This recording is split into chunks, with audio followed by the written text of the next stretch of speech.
Before we dive into today's episode, I have something truly special to share. Next September, I'll be leading an intimate women's retreat through the south of France and northern Italy, and you're invited. Picture this: mornings exploring the colorful markets of the French Riviera, afternoons sipping wine, and a hotel view with golden Mediterranean sunsets. Whether you love photography, food, or just want to reconnect with your playful creative self, this trip is designed for you. Spots are limited, so if all this sounds like your kind of adventure, please visit tourwithabsolutely.com and look for the tour France and Italy with Crystal. You can also send me a message or check out the show notes. Claudine Hemingway is a descendant of famed writer Ernest Hemingway. We bumped into each other at a party and decided to team up and dive deep into French history, but with a twist, by bringing a spotlight to those lesser-known creatives in France. This is History with a Hemingway. Welcome back, guys. We are so excited to have you here today, and we have a special announcement at the end of the show, so make sure you stay tuned. And today we are talking about Eugenie's jewels. Claudine's going to tell us more about everything going on with the Louvre and these beautiful jewels. Yeah, sadly, we don't really have any updates on the theft. I can't wait for the day I could scream from the rooftops that we found the jewels.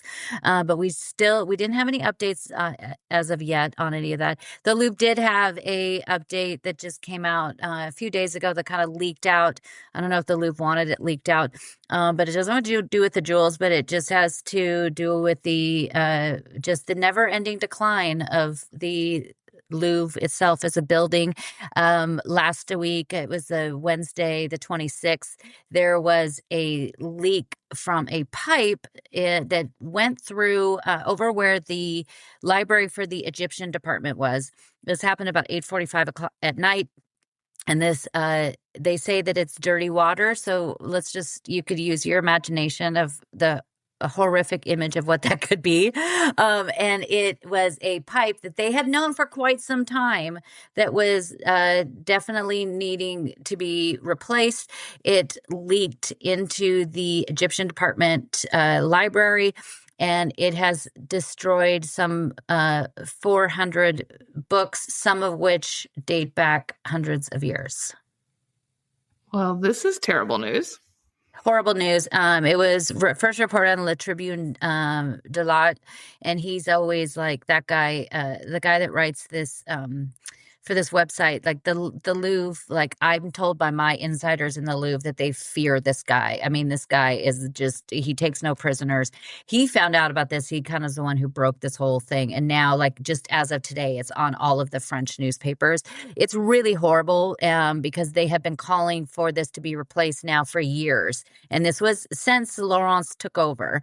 So it's just, it's just like every other day. And I think some of these things, if you took them one by one, they probably wouldn't even make the news or anybody outside of the Louvre knowing about it. But now, just because it's like one thing after another, everything comes out. So it's really horrible. A good friend of mine actually studied and wrote her thesis to get her PhD in that library using some of those books. And so she was, of course, devastated when I sent her the news.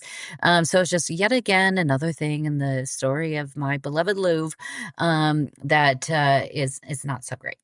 I feel like Laurence can't get a break this year. Well, I think she needs a break out the door. At this point, yeah. She needs there's just, I want, and it's really actually hard for me to say anything bad about the Louvre. Like, I love it so much and want to support it so much. But at this point, things that have been known to be a problem, and then they just kind of push them aside. This is like the third thing now of like, this is evidence that this was going wrong. I mean, this 2 reports from the Apollo Gallery. It's not a good thing. And so I think that something definitely needs to be done at this point. I don't know if it's going to. She just recently said she's ready to turn a page and close the door on this. And it's like, well, I'm sure she is. Yeah, I mean, who wouldn't be at this point? I definitely am sure she'd like to stop talking about these things, but guess what? That's not going to happen. So we'll see what happens. But they said that a lot of these 400 books are beyond repair. I keep seeing things today pop up online, and it says 400 pieces of antiquity of Egyptian antiquity destroyed. And it's like, okay, come on, clickbait. It was, I mean, these books, of course, are priceless and they're treasures, but they make it seem like this went into the gallery and ruined pieces of art. Yeah, I mean, clickbait is exactly what it is. Yeah, very much so. But we wanted to tell you today about a few more of the pieces of the specific jewels that were stolen. The very first case that they broke into that was the closest to the window of the jewels was the case that had the jewels of Empress Eugenie. She was the wife of Napoleon III. We did an episode about her many, many years ago. She is really fantastic and quite the character. But 3 of her pieces were stolen. The 4th, of course, being the crown that was crushed and then dropped in the moat on the way out the door. Thankfully, we have that. But these other 3 pieces are gone, including probably one of the most important of all of them, all of the jewels stolen, the reliquary brooch. And so the reliquary brooch, and I'll put pictures of these on my website so you can see them. But it really is probably like, of the things stolen, this is truly a crown jewel. We call all those pieces that were, everything that was in that room, we call them the crown jewels, but it's more like quote unquote crown jewels because it's just that, when you call something the crown jewels, you immediately know what you're talking about. But this piece was included 2 of the diamonds that were part of the crown jewels of Louis XIV. And So like you said, I hope they find everything else soon. especially, I mean, this is kind of when this happened, and I talked to my friend who works for the Louvre that day. As soon as we found out, we were on the phone a million times. And his before we knew what it was, he was like, I hope it wasn't the reliquary brooch. And sadly, that is what it is. So the reliquary brooch, we've talked about reliquaries a ton of times, especially when I talk about churches. A reliquary is usually this beautiful, it could be a bust. It could be what looks like kind of like a little chapel that is all done, sometimes in gold, sometimes and covered in jewels or brass, and it holds a piece of a saint. And so this is called the reliquary brooch, but it's kind of a misnomer. The backside of the brooch is engraved with this beautiful floral motif, and just under the pin that you would attach it to your bodice, it says reliquary in French. And so that kind of adds to the confusion. Some think that maybe this would have, Empress Eugenie was very, very religious. And so it has almost like the brooch could come apart, like it has little hooks on the back. And it could have been that maybe they could have hung something, that had a piece of a saint in there. But really, when you look at it, there's nothing about it that's a reliquary. Napoleon III had ordered this along with other designs from his jeweler Vapst for the 1855 Universal Exhibition. He this was created using 94 diamonds, some of which were purchased for the design and many others from the actual crown collection.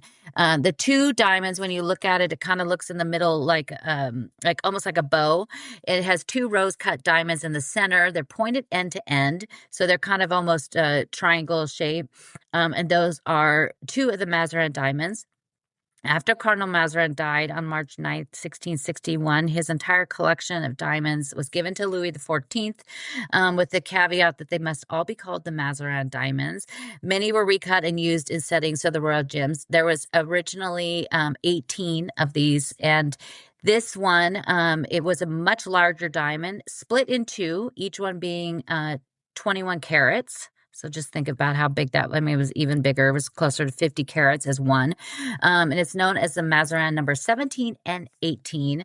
Many of these jewels were stolen in 1792 and most recovered only to be sold off again in 1887.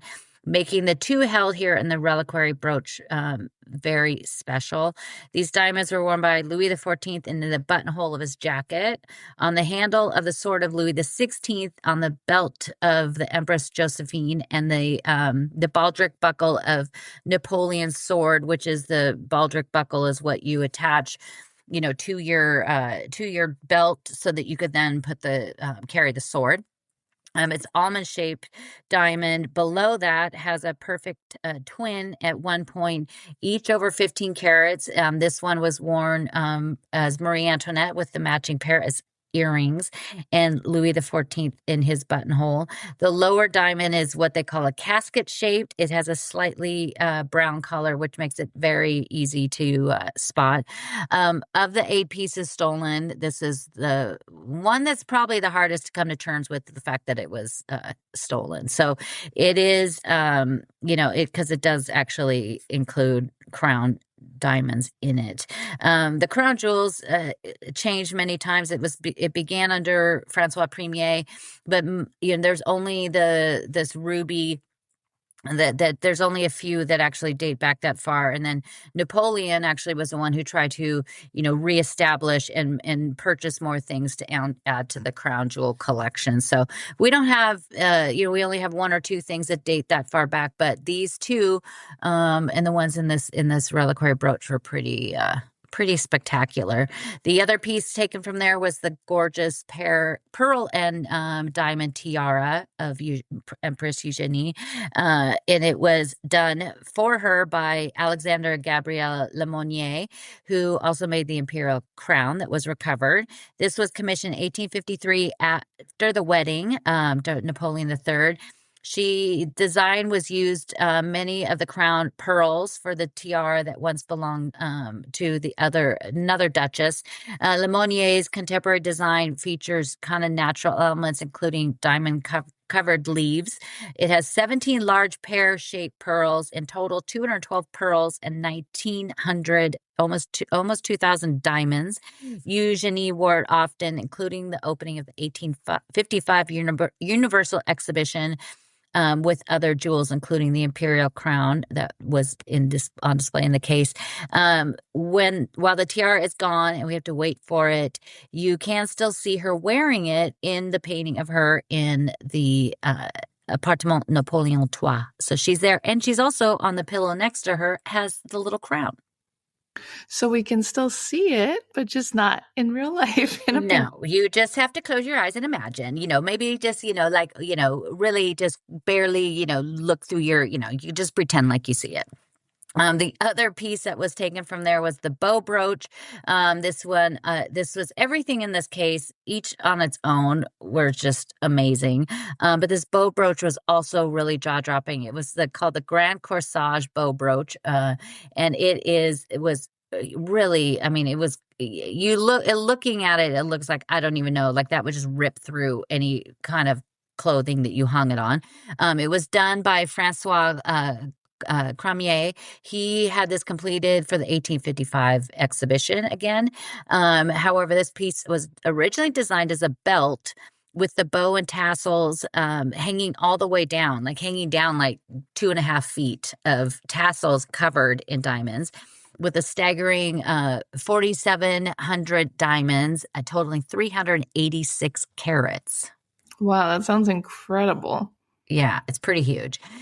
Eugenie loved the history of Marie Antoinette, and the bow was something that Marie Antoinette loved too. So that is kind of why we have the design for that. It was worn by the Empress for the visit of Queen Victoria on August 25th, 1855. She later had it altered to the corsage brooch that we see today. In 1864, the bow would attach to the bodice of a dress and tassels hanging down to her waist. It was reduced then to 2,438 diamonds and 196 rose-cut diamonds. The bow was part of the sale of the 77,000 crown jewels sold in May of 1877, and it was purchased by Caroline Astor and passed through many hands until it was purchased on April 16, 2008 by the Friends of the Louvre. And returned to the Louvre, and now, of course, it's gone. But we can still look at the painting. Not for the brooch. So sadly, there's not a painting in the Louvre of her with the brooch. But there's pictures I found of it, and even a picture of Caroline Astor wearing it.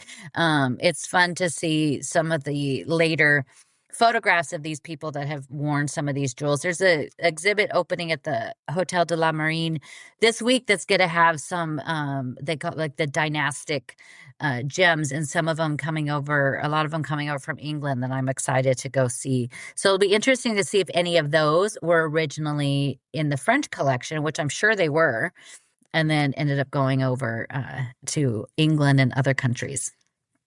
I mean, it's just such a treasure to lose. And yeah, like you said, I hope that they find it. It's not looking great, but maybe. Yeah, I mean, the head of the police, the prosecutor, and even the president of France have all said that they believe the jewels are still in France. I don't know what they're basing that on, but of course, they're very limited in what they give out as far as, information. So maybe they do have information that they are. It seems kind of strange that they'd release that if they didn't, if they're trying to track them down. Because you would think that maybe if the thieves hear that, they'll try everything they can to get them out of the country. But, who knows? Yeah, they know a lot more than we do, that's for sure. Yeah, I mean, I wish there were like little leaks from the prosecution office, but it's also good there's not, because then we know the information we get is pretty legit and it's not, coming, being made up. So all the news sources, everything, get everything from the prosecution office. So we at least know that we're getting the good stuff. Definitely. And you know that Claudine always has the latest updates. So you know to follow her on Instagram and on her website and YouTube. I'm trying all the time. Like, I just hope sometimes, like if I have a tour, so I'm, not looking on my phone or anything for a couple hours. And then I think, okay, maybe this is the time I'm going to open up my phone and there's going to be right there. Like, especially if I'm not looking at it for hours, then maybe that is exactly when we'll get the update that they found them. I mean, you're on it. If anybody's on it, it's Claudine. It's going to be a Christmas miracle. Well, guys, we have some special news to share with you. We've been recording the podcast together, 5, 6 years now? 5.5, I think. Oh my gosh. We started through the pandemic. It's been a fascinating, amazing journey together with Paris History, Avec, and Hemingway. But this will be our final episode together. Claudine will continue to do the podcast on her own, and I will continue to do La Vie Creative Podcast. So, of course, every Wednesday, you can still listen to La Vie Creative Podcast with a new artist every week. And then for Claudine, you can listen to history still through her own podcast now, which she will share on the website, on YouTube, on Instagram at ClaudineHemingway.com. We are sad to be parting ways, but we're so grateful that you guys followed us along this far. And we hope that you will continue to listen to both of our shows, but separately now. Yeah. And then, who knows? Now I'm going to have some guests every once in a while on mine. So you'll have to come over and be on mine too. Yeah, exactly. I would love that. So make sure you guys tune in. You can listen to Claudine still every week. She'll just have her own show. And then just head on over to loveyoukreativepodcast.com for updates on my show. And if you have any comments or anything, reach out to us. We always love to hear from you guys. And we just want to thank you for being a part of our journey together. Our shows will still exist, but just separately. It's going to be a lot of fun. And I'm still going to be doing them. They'll come out on Mondays. It'll be Paris in Bleu Blanc Rouge. And I will even be introducing you to some friends of mine that work in the art world, from the Louvre, writers, and other people, other historians. So can't wait to share it with you. Thanks for listening today, guys. If you're interested in learning more about Claudine, her tours, history, and the beautiful photographs that she posts all over Instagram, tune into her website, ClaudineHemingway.com.